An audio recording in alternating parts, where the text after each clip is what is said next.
ओम गजानन भूतगणादिस्वितं कपिजम्बूफलचारुभक्षणम् उमासुतं शोकविनाशकारं नमामि विघ्नेश्वरपादं पंकजं। श्री लमोदर गजबदन जय जय श्री गणेश। विघ्न हरण मंगल कर्ण काटो सकल कलेश। बोलो गणेश जी महाराज की जय।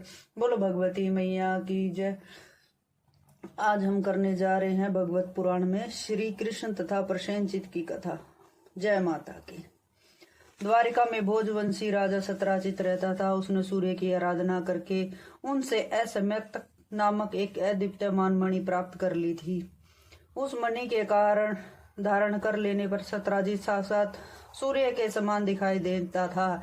एक बार जब यादवों ने श्री कृष्ण से कहा कि भगवान सूर्य उन्हें मिलने आ रहे हैं, तो श्री कृष्ण ने यादवों का भ्रम दूर करके उन्हें बताया कि आने वाला सूर्य न होकर समयंतक मणिधारी सत्राजित है।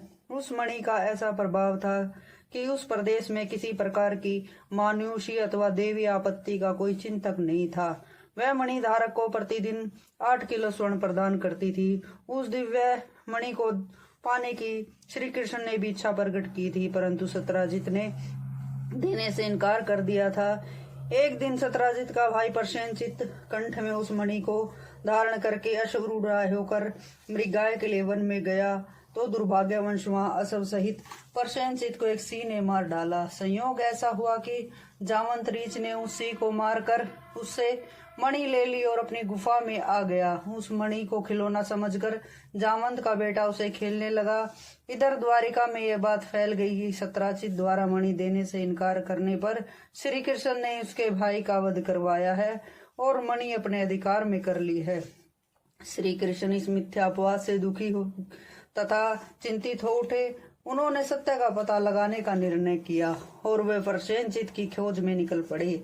श्री कृष्ण ने अपने साथियों के साथ वन में पहुंचकर अश्व सहित प्रसेनजित को और उसके पास एक सिंह को मरा पाया।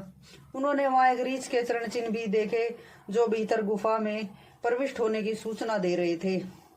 उस दृश्य को देखकर श्री कृष्ण ने रीछ द्वारा सिंह का वध करने तथा मणि रीछ के पास होने का अनुमान लगाया। श्री कृष्ण ने अपने साथियों को बाहर अपनी प्रतीक्षा करने के लिए कहा और स्वयं गुफा में प्रविष्ट हो गया। श्री कृष्ण के साथी बहुत दिनों तक प्रतीक्षा करते रहे। जब थक गए तो निराश होकर घर लौट आए। उन्होंने श्री कृष्ण के नष्ट हो जाने का समाचार फैला दिया। श्री कृष्ण के न लौटने पर वासुदेव व्यतीत हो उठे। उसी समय देव ऋषि नारद का वहां शुभ आगमन हुआ। उन्होंने पुत्र की चिंता से आकुल व्याकुल वासुदेव को देवी भगवत पुराण सुनने का परामर्श दिया।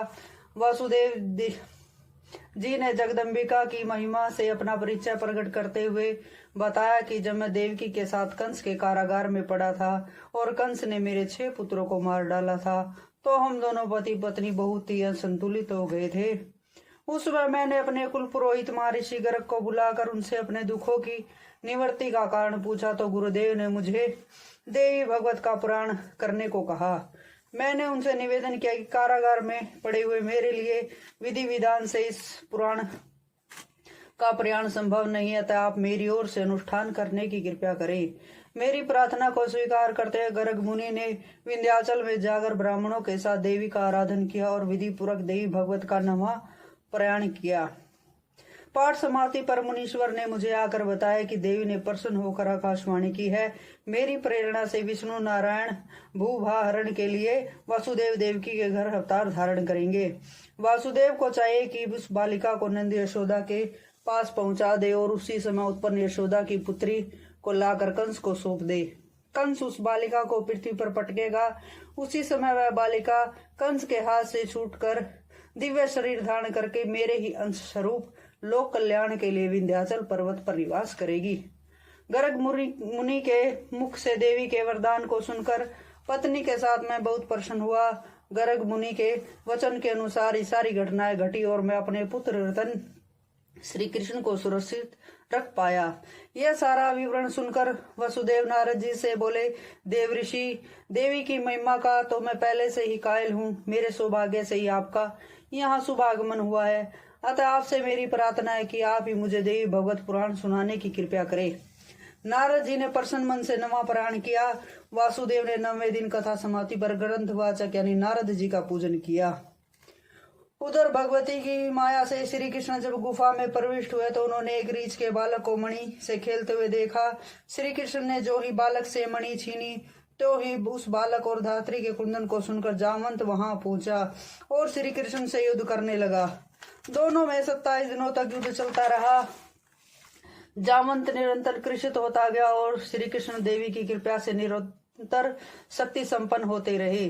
अतः श्री कृष्ण ने जामवंत को पराजित कर दिया। जगदम्बिका की कृपा से जामवंत को पूर्ण स्मृति आ गई और उसने त्रेता में रावण का वध करने वाले श्री राम को ही द्वापर में श्री कृष्ण का अवतार जानकर भगवान का वंदन किया और अज्ञान में अपने किए गए अपराध के लिए क्षमा याचना की।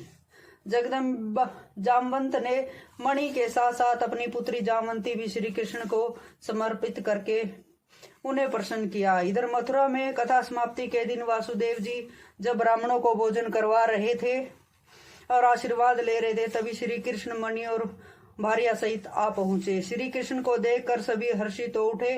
वासुदेव जी और देवकी जी ने तो हर्ष के असुरों से अपने नेत्रों के तारे का स्वागत किया तथा भगवती के प्रति आभार प्रकट किया। वासुदेव जी को श्रीमद् भगवत पुराण सुनाकर और उनके काम सफल बनाकर नारद जी देवलोक को चले गए। बोलो भगवती मैया की जय। श्री कृष्ण भगवान की जय। जय माता की।